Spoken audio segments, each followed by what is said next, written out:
Good morning and welcome to 5th generation Bishop. Welcome to another quick review. By the way, shout out po natin si Sir Vincent.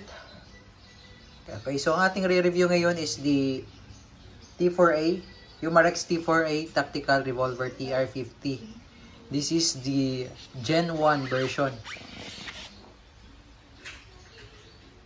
Yan. T4A TR50 black, caliber 50, CO2 powered, 7.5 joules, 6 rounds. This is Gen 1. Ayan. So, pinag-iba nila sa Gen 2, yung sa sight lang po. So, si Gen 1 di pa naka-fiber optic. Si Gen 2 yung naka-fiber optic sight. So, buksan na natin. Ito yung kanyang operating instruction manual. And then, ito naman po yung maintenance, safety instruction and maintenance manual. Yan. So, si Gen 1 may kasama siyang Allen. Yan, si Gen 2 walang Allen yun. Yan, ito yung itsura ng Gen 1. Yan, ito yung sight niya. Ayan. So, yung Gen 2, yung naka-fiber optic.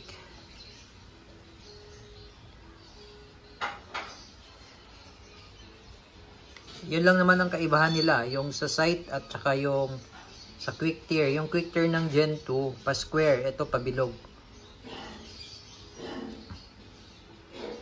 Tapos, yung finish ng grip.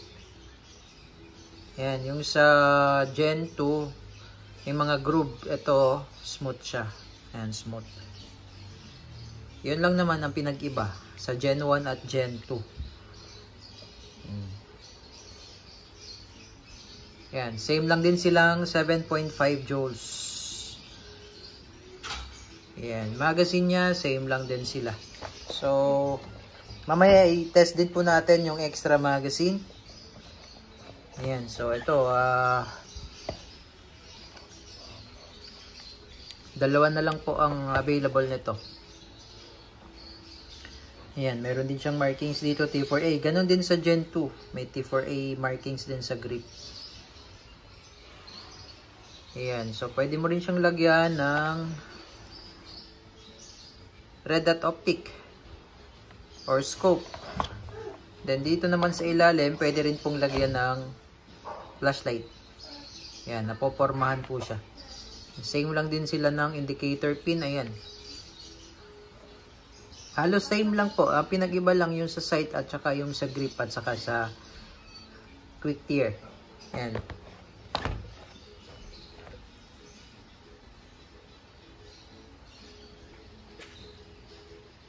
Pakita ko lang sa inyo, sir, yung itsura ng Sure Strike caliber 50.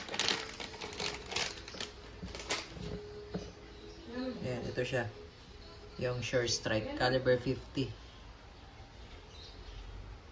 Ayan, meron siyang groove dito. Ito yung nag-i-spin, so umiikot siya paglabas sa barrel, umiikot.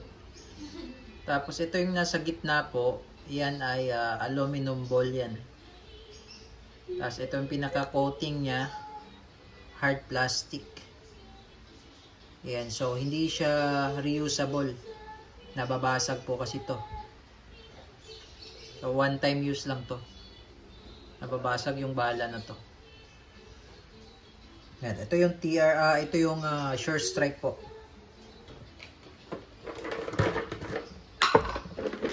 Then, ito naman po yung rubber ball. Itong rubber ball po, pwedeng magamit ulit, reusable, as long as hindi talaga siya sirang-sira na. Yung napupunit po kasi to. Pagka gagamitin nyo po, linisan nyo lang. Yan. So, pwede siyang i-reuse. Rubber. Pwede rin siyang balaan ng paper ball, aluminum ball. Marami iba't ibang klase po ng caliber 50 kaso wala tayong stock. Okay, so balik tayo dito sa unit. So, ayan. yung sa Gen 2, pa-square kasi yung sa Gen 2. Yung sa Gen 1, meron siyang pihitan ng alin. Kaya meron siyang kasamang alin. Pero kaya namang pihitin ng gamit lang ang kamay kasi meron naman siyang pinaka-stopper or groove. Ayan. So pag aalisin nyo po, iikot nyo lang po counterclockwise.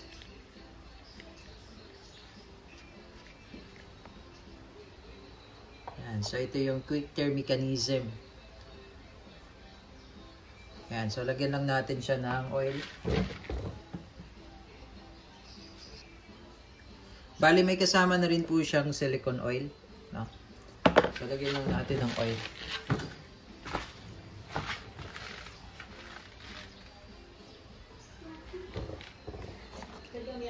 Every time na maglagay po kayo sir ng CO2, patakan nyo po ito.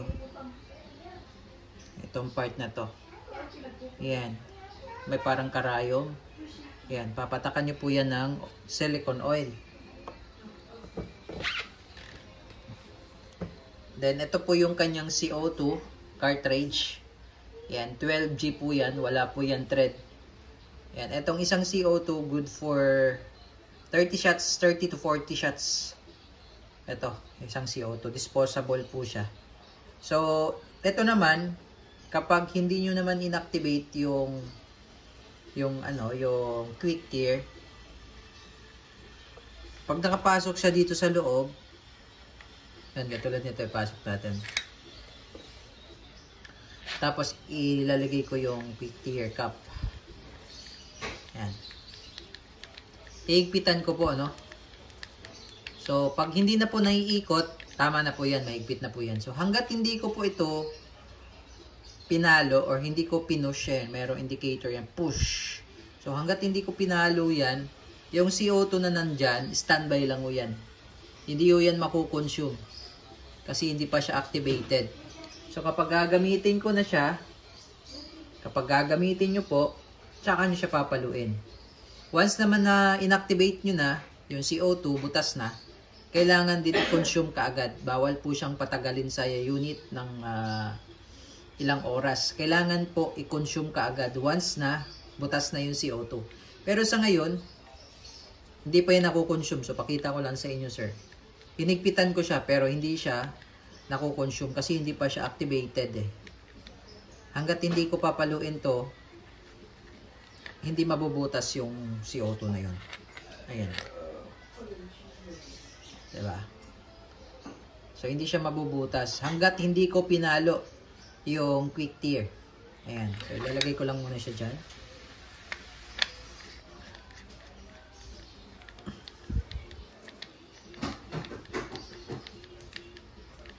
Okay. So, iikutin nyo lang, sir. Ha? Pag hindi na maikot, tama na yun. Maikpit na.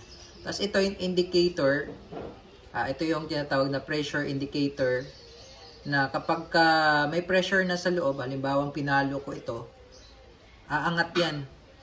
Aangat tapos kulay red, makikita nyo po. Kulay red, ibig sabihin po, may pressure na sa loob. Okay? Ito naman po, sa pag-release ng magazine, ganyan lang. Yan. So ito po yung original na magazine. Ito yung original na magazine. Yan. Ito yung original. Ito naman,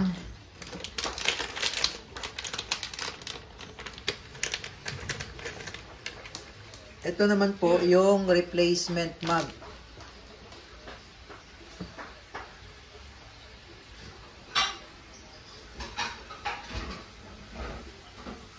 Yan. Ito po yung replacement mag. So, magkaiba po sila ng itsura. Pero gagana po yan dito sa ating TR50. Yan. Yan. Gagana siya sa ating TR50. So, mamaya ite-testing din natin yung replacement mag.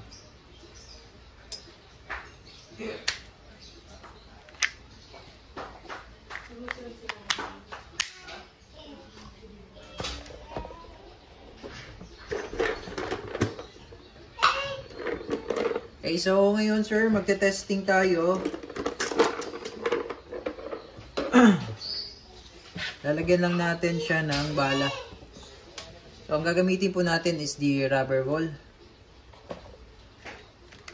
So, sa paglo-load naman po ng bala, so makikita nyo po dito yung gear. Yan, ito yung gear.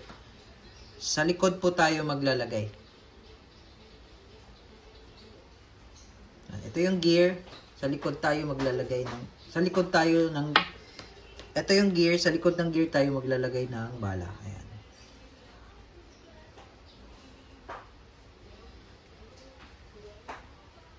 Ganon din dito sa may replacement magazine.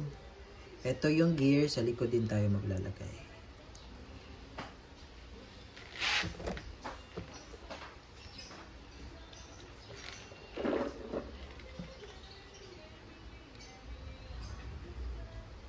Ayan. Okay.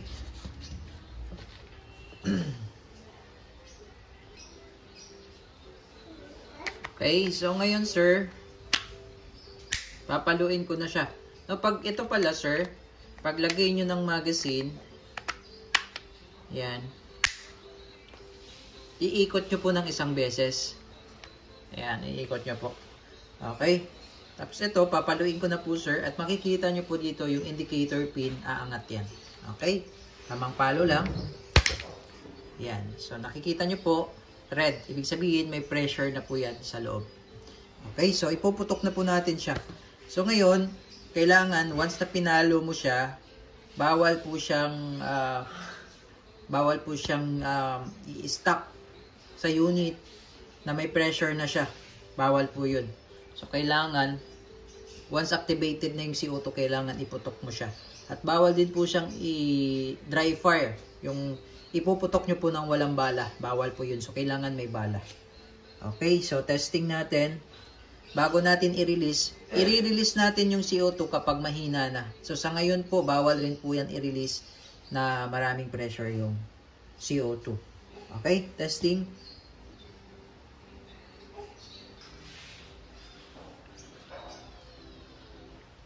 Okay, firing.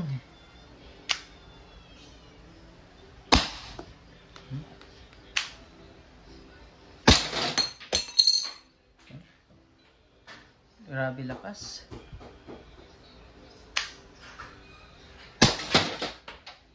Oh, nakita nyo yun, sir? Ganon kalakas yung impact.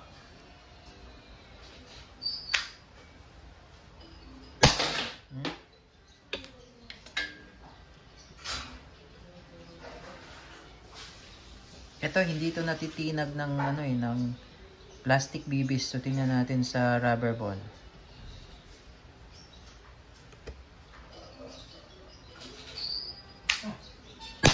Oh. Yan, hindi yan natitinag ng airsoft pistol, pero ngayon umikot siya. Sa sobrang lakas.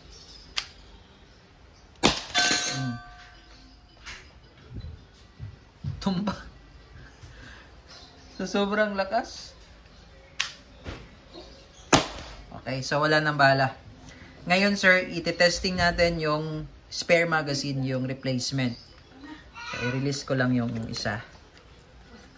So, si replacement, sir, medyo bago pa kasi, medyo matigas lang. I mean, yung sa pag-release niyan, yun sa pag-release, medyo may konting lang siya, hagod. Medyo matigas lang ng konti. Pero hindi naman siya ganun katigas. Yan, kasi yung pinakabutas niya kasi ay parang, siguro hindi pa kasi siya laging, bago lang kasi siya. So, katagalan siguro magiging smooth naman siya. Ayan, so i-testing natin papakita ko lang sa inyo, sir, para talaga aware kayo. Ayan. So, pero working yan. So, i-test natin.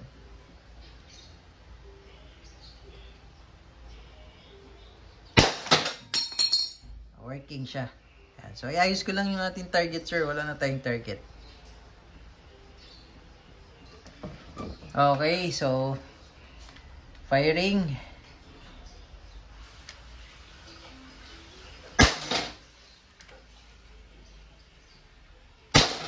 Grabe lakas, oh. Ganda.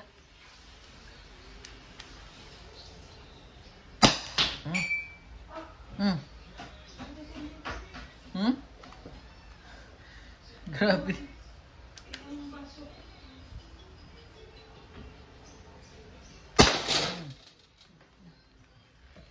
Banda sir. Lakas. Tumbang nga yung plate eh.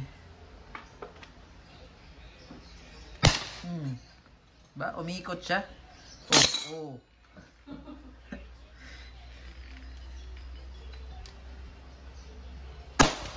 Wala na.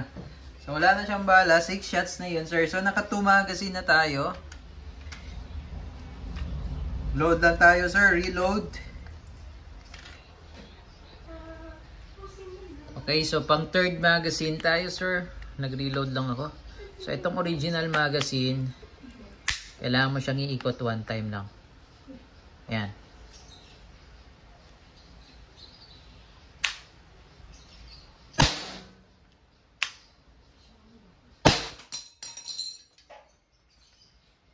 Okay, so ayos ko lang, sir, yung target. Walang tayong target.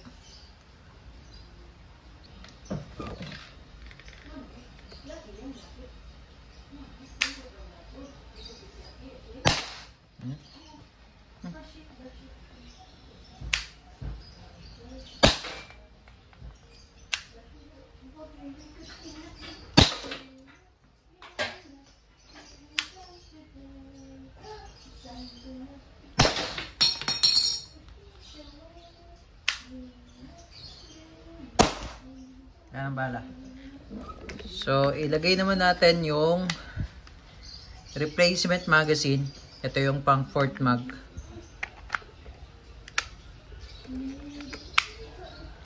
Ayan. Pang fourth mag. So, yung replacement magazine, kahit hindi mo na iikot eh. Diretso na.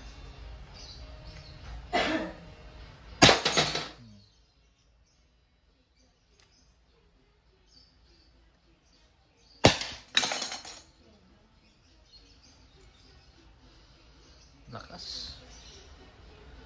Pero may tinumba niya yung plate na yan. Sa mga airsoft hindi yan kaya. Mga airsoft pistol. Usok pa.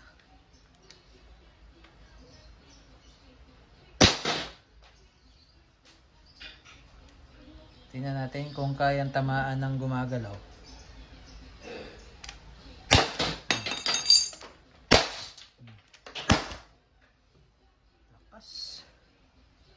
So, nakailang mag na tayo? 4? 4 na. So, 2 na lang, sir, bago natin i-release.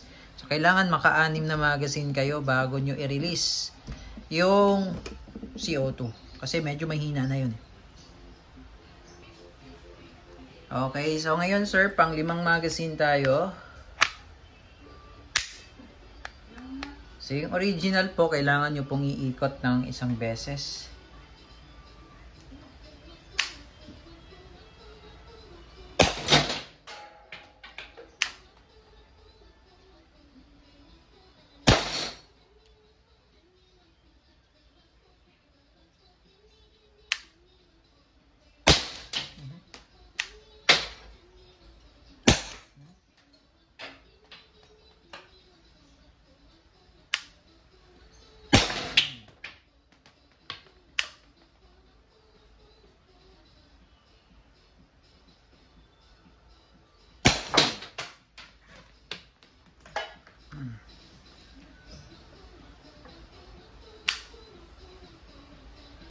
Wala na.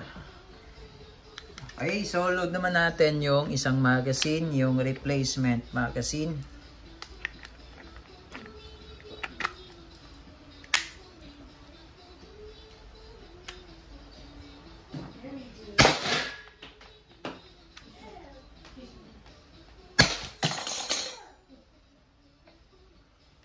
Love.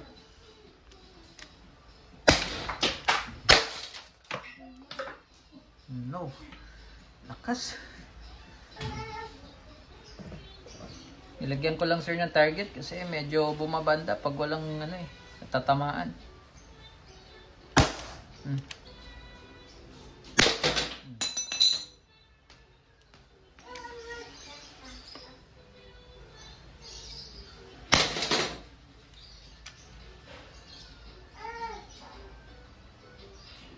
Wala na. Okay, so napapansin nyo po, mahina na siya, no? So that's the time na i-release natin yung natitirang CO2. Pero pwede nyo namang iputok yon hanggat sa talagang mahina na. Okay? So naka 36 shots tayo kasi naka-6 na magazine tayo. Okay, so ngayon i-release natin. So sir, kailangan gamitan natin ng screw, Allen screw. Yan, para ma-twist.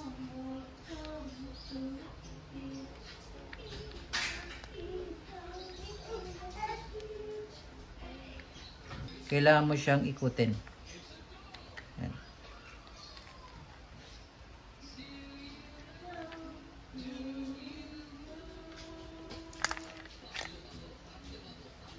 Ayan.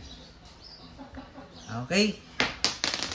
So, pwede kayong gumamit ng Allen screw sa pag-release kasi medyo matigas po. Ayan. Tapos kung gagamitin nyo naman ulit, pahinga nyo lang muna sir ng mga 5 minutes bago nyo siya gamitin ulit. Okay, so goods na tayo. This is the Umarex TR50 Gen 1 caliber 50 air pistol.